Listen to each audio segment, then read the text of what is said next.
Goran got a story that has been submitted to us by one of our listeners that they wanted us to discuss. So thank you for that. Can you, Goran, dive into the details of what you have found out and what you have learned? Okay, so with some of the new tech being released from Apple, and I think specifically this article was around one of the new iPhones, I think 13 onwards, they have, I think it's called Magsafe or Magnus charging, right? Which is basically magnet-based wireless charging. So it's good. It's tech. It's called Goran.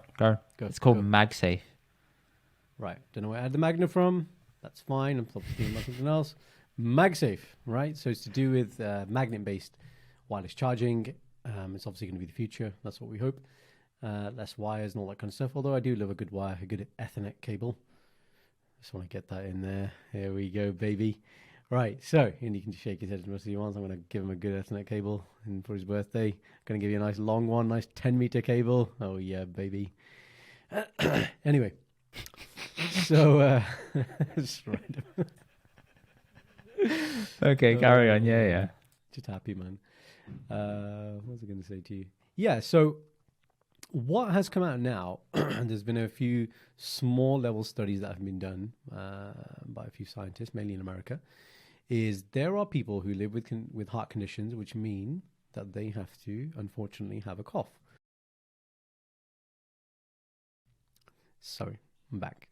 So there are some people with cardiological conditions, which means they have what we call an ICD. Okay, so I'm pointing to where the normal location of an ICD would be. So here or here. ICD stands for intracardiac device. So generally speaking, that's going to be one of two functions. It's going to be a pacemaker or a defibrillator or both. Okay, so pacemaker generally is something we put in if you have one of two things. Either your heart inappropriately goes too fast. Okay, goes too fast, that's not good.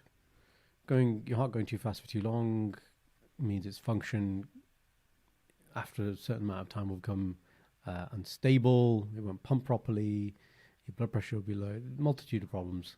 So you run around outside, heart rate goes up, that's fine, that's appropriate for the response. You're scared, fight or flight, heart rate goes up, it's fine. I get the flu, beat the infection, heart rate goes up, that's fine. But these are transient states which then go back to normal. What we're talking about is if it's inappropriate and it's just persistent. So that's too high. The other side is if your heart rate's too low. So we get some people whose heart rates drop into the 20s and 30s, and then what can happen then is that you pass out and then you fall over. Falling over and passing out randomly can obviously lead to injury. So, you know, like a classic thing we say is imagine you're driving a car and you passed out because your heart rate is too low. That can be catastrophic. Car crash, killing other people, hurting yourself, lots of things can happen. So pacemaker is to regulate that. Right, then you have what we have called a defibrillator. So in most leisure centers, restaurant, cafes, you'd always see, or you should see these things called AEDs. So these are the automatic external defibrillators, right? So these are the pads that we put on. Now those versions are essentially automatic, which means you just follow the prompts. It'll tell you when to do CPR, I'll tell you when to give a shock, X, Y, Z. So what this is an ICD. So it's a defibrillator which is already inside. So it goes to the heart, and again, it can deliver the shock if it detects a certain heart rhythm. So, for example, there is a heart rhythm which we call VT, ventricular tachycardia, which is what we call a peri-arrest rhythm. Peri-arrest means that it's a rhythm that we typically see before somebody has a cardiac arrest, i.e. their heart stops, they die. So it's a precursor to that. So what the defibrillator would do in that situation is it's based on its settings, it would detect that somebody's gone into that dangerous rhythm, and then it would deliver the shock. So you're trying to obviously stop the arrest happening, the heart stopping. So context, right? So a lot of people have these devices for different reasons. And the other third thing is if somebody has heart failure, the heart's not pumping too well, we can give something that synchronizes the pumping of the heart to try and get more of the blood out effectively. Those are the three main functions. So the Magsafe, what they tested was if the device, so the phone, or there's a whole list of devices, and this is the thing I found afterwards, that's not just the phones. There's like AirPods cases contain magnet, like a lot of the tech contains magnets, but I think this has more magnet concentration. If placed directly on the device, it was causing interference. So I don't think it was causing inappropriate shocking, but it might be that it was suggesting that the sensor would be off. So if the sensor's not off, it might not pick up that dangerous rhythm. or it might not detect when the heart rate goes too fast, or it might not detect when the heart rate goes too low, or it will what we call pace inappropriately. So when you don't need pacing, you don't need something regulating, it'll just start doing it. And so it was the association was between that Magsafe and that. Now, when I was reading it, I was like, okay, but why is somebody going to have their phone there? That was my question. But then I read the article and they were saying that like the elderly population, well, not the elder population, it's a thing where they put the phone in the top pocket. It's not something our generation does. We're still Yeah, right. yeah. But then I read that and I was like, oh, okay, fine. So this is where it is. And then I read like on Apple's website, the article you sent me, an article. Apple have put this disclaimer, which is about you must keep, this many inches away, and contact your physician. And I'm like, the thing is, like, even if if Apple says keep this far away, if that was me, I'm not going to use that device, man. Like, it's just too dangerous, man. Yeah, but how many old people are going to actually read that? Well, exactly. And yeah, exactly. And then I'm thinking like, okay, so if you're working in the Apple store and somebody's buying a device, and like I said, there's a lot of devices. But let's just say it's just the iPhone, right? The new iPhones. Are you going to screen people and be like, by the way, do you have a, intracardiac device? Is that going to be kind of company-wide information they're going to, get everyone to tell people about? I don't know, but there has to be greater awareness. What the study did say is they need to do more tests. So at the moment they're saying there's interference, but is the interference catastrophic is a secondary thing. I think if it had been shown to be catastrophic, so for example, let's say you just completely turned off the ICD and it didn't work, then like it's a no-brainer. Then Apple need to, take those items out and they need to redesign the tech. But from their point of view, that's a lot of work, man. Like you get to the point where you got something that is available to sell and purchase. That's a lot of work. That's years and years and years of work.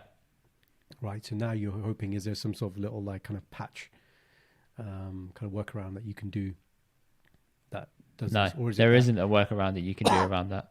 If it's built in, what can you do really? It's built in on that. As I've said before, and I've predicted this already, they're going to migrate to Magsafe and get rid of the stuff at the bottom to abide by the EU changes that have come in, which is saying you must move to USB-C.